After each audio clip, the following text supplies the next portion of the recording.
my name is Michael Bosey. Welcome to my podcast, Marketing Without the Marketing. Very glad to have you here with me today.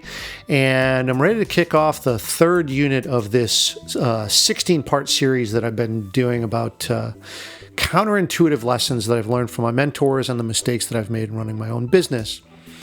As a brief recap, Unit 1 was the new business mindset.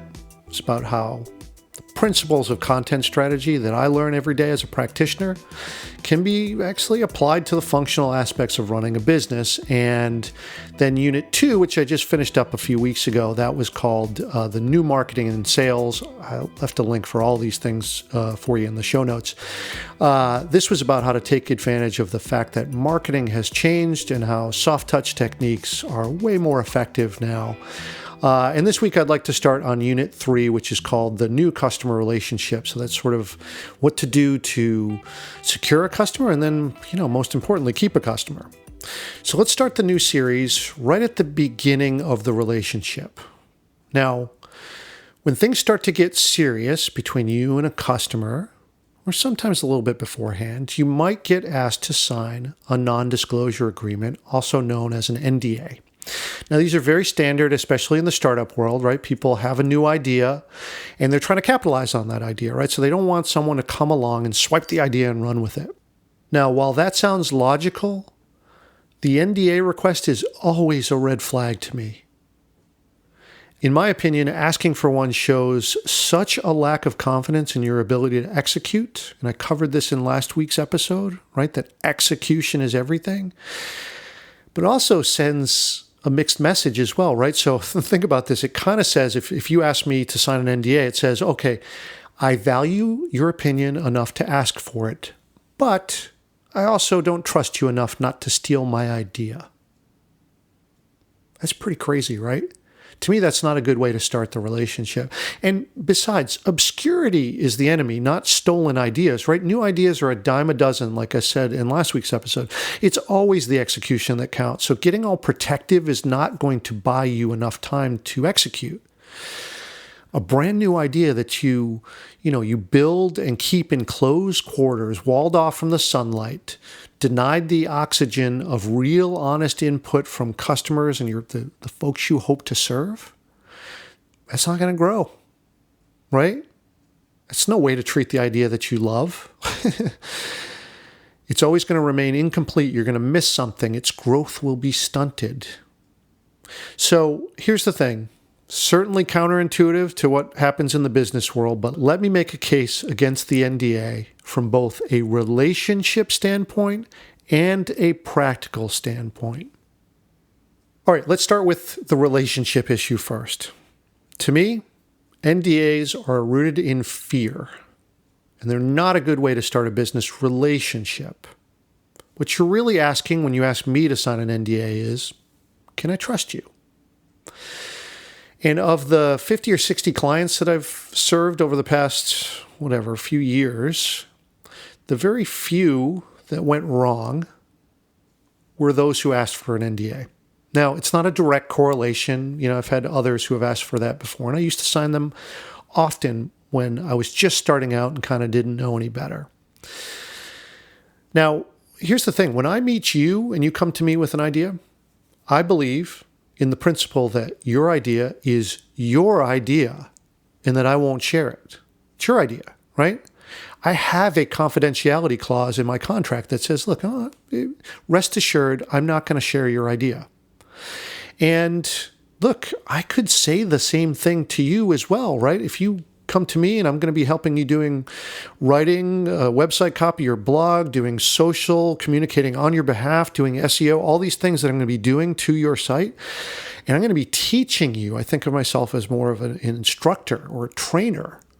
I could say the same thing, right? I'm going to be sharing all these methods that I know with you. That's what you're paying me to do. And I don't want you to be sharing my methods with anyone. I can't imagine doing that though. I mean, what would you even do with that?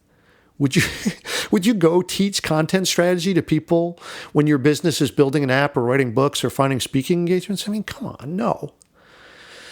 And, in the reciprocal manner, what would I do with your confidential info, right? Am I suddenly going to go and execute on your app, the one that you're trying to build?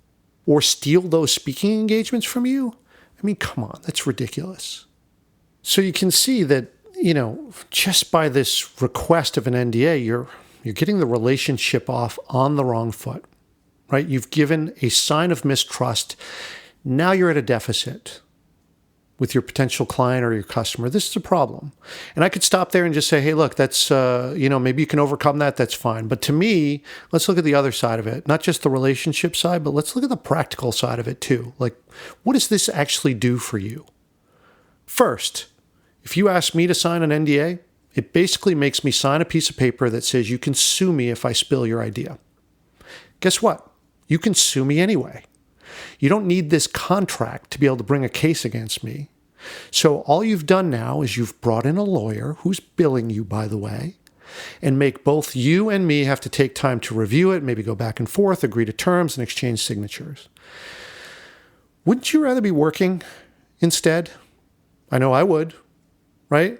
And here's the worst instance of this. I once had someone come to me and say, all right, at our initial meeting, I need you to sign this NDA, Michael. Okay, great. We did that. And then I never heard from him again. Total waste of our time, both of us. More for me because I had to read it and go through it. Probably, it was boilerplate for him. A waste of my time, and I don't really appreciate that. Second thing, me signing your NDA isn't going to change my behavior at all. Let me explain this. In my business, which is largely consulting, just imagine that word gets out that I share trade secrets. Guess what? I don't have a business anymore, right? My clients share business secrets with me and trust my judgment in helping them create a story out of some of it. And they also trust me to hold back the parts that they don't want to be public. And I'm always serving at the client's direction. All I am ever is support behind the scenes, right? Anything that we put out there publicly, blog, newsletter, social, videos, podcast, whatever, always has to have your stamp of approval on it if you're my client. It's your voice that we're speaking with, not mine. It's your voice. It's your business, and only you can make the call as to what you're comfortable with. And I work with all types and styles of people. Right? I have one CEO who had me write her, origin story for her company. And here's the crazy thing. She used it as is on her site. No changes, no edits, just amazing. And I have another client who wants to see and approve every last word I write, even when it's only the meta content that, only the Google bots will see. A user won't even see it. Only the Google bots will see it on the page code. And look, that's fine, right? That's a perfectly legitimate way to work when it's your business. So tell me, how does having an NDA change our working relationship in either of these cases? It doesn't. I'm always going to go in with a genuine intent to help you like I would with anyone. And I want to protect myself too, right? I don't want to get the reputation of doing things that are out of line. Not only is it the right thing to do, to be above board, but also it's dumb to do anything otherwise. And here's the third thing. Now, I can't take credit for this. I have to credit my former colleague and longtime mentor, Chuck Johnson, for this one. And what Chuck says is when you ask for an NDA, it displays a self-awareness issue. And really, I have to credit Chuck because this is the real red flag, right? It says that you think that your idea is gold and that no one could have come up with it. No one's as smart as you, clever as you. No one could have thought of this, right? And that's the red flag. There's a disconnect between reality, that it's the execution that matters, which is what I covered in last week's episode. But let's face it, to be successful, a little humility and an execution path would serve you way better. And people bring new ideas to me every week. I mean, it's awesome. It's one of my most favorite things about running a business of this type. And I try to help them in any way that I can. Even if we're not going to become, trainer and trainee, or I'm not going to take them on as a client, even if we have that 30-minute orienting call, trying to find out if it's a good match or not. In that call, I want that person to walk away and say, thank you, you helped me. I'm going to apply what I learned today, and I'll take it from here, and maybe that's the end of the relationship. But I want that to be a positive interaction. But the thing that's great for me about that is I get to hear all these new ideas, right? Very, very rarely does someone say, hey, can I get you to sign an NDA before we talk, right? It happens, but it happens pretty rarely. But even with these great ideas, ideas are cheap, even the really great ones. And it's all about the execution. So this what I call this protection instinct is not going to help you. It's actually going to slow you down, right? You won't learn fast enough if you're not airing these ideas out and testing them, getting them in front of your audience, seeing how they react to it, what's positive, what's negative. I mean, you got to learn all of that stuff. Now, instead of harboring this protection instinct, think if you take the exact opposite posture, right? So suppose instead you come to me completely confident in your ability to execute on this idea, right? No one can do what you do in this regard. You're going to execute. You're going to develop the idea, hire the right people, and move quickly. What does that say about you instead, right? And if you love this idea that you have, you'll do this. Not hide it in the darkness. You do that, hide it, bury it, protect it, someone's going to beat you to it. And is the NDA going to protect you here? I mean, look, if this is your mentality, you just lost to the guy who can execute. All you have now is to just chase down the suckers who signed your NDA and try to, lawyer some cash out of them. And is that why you're in business? That doesn't sound like any fun. So set aside the fear and do what you came to do, right? Build that product, design that service, hang your shingle, sell the crap out of it, make people happy, change their lives. That's why we're in business, right? That's the fun part. So do that instead. So, as you can imagine, I don't sign NDAs. I just feel like, hey, look, if you don't trust me, that's fine. But it's probably not going to be a good relationship. So it's a good filter, if you will. And now look, when I was first starting out, I would acquiesce, right? I didn't know better. I really wanted the business, right? I wasn't going to say no to a client, especially when I was brand new. But now that I'm more established, I just say no, right? I try to be really polite about it because, look, sometimes I know that it's really just one of two things when it comes down to it. One, it's seen as something you're supposed to do, right?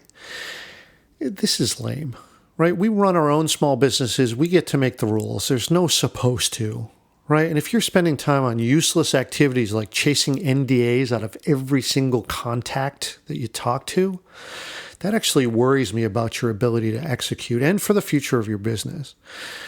And the second thing is, because there's some lawyer behind the curtain who insists on it. Why? Right? For all the reasons I've laid out here, it's just not that enforceable.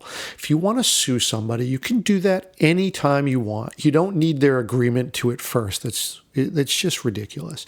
So enough with over-formalizing everything and the lawyers and all that, right? Enough with the complex contracts, the useless pieces of paper. Let's get back to work. I know that's what I want to do. I'm sure you do too. So with that, I think I'll do that. So I'll end there. Sorry, I got a little ranty about this, but this is an issue that kind of drives me crazy. And while I try to be nice about it, I really feel strongly about it.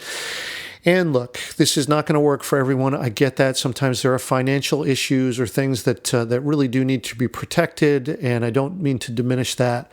But I think for the basic running of a startup or a small business, especially in those early stages, just stick to the execution. Stop thinking about this in terms of protecting your idea, because as any, writer or musician knows, for instance, you put your work out there, it can be taken, stolen, whatever. You can't really protect it. So that's all I got to say about this. As always, I really appreciate your attention, even when I kind of go off on a rant rather than the more instructive pieces. Hey, really appreciate you. All right, so until next week, thank you very much.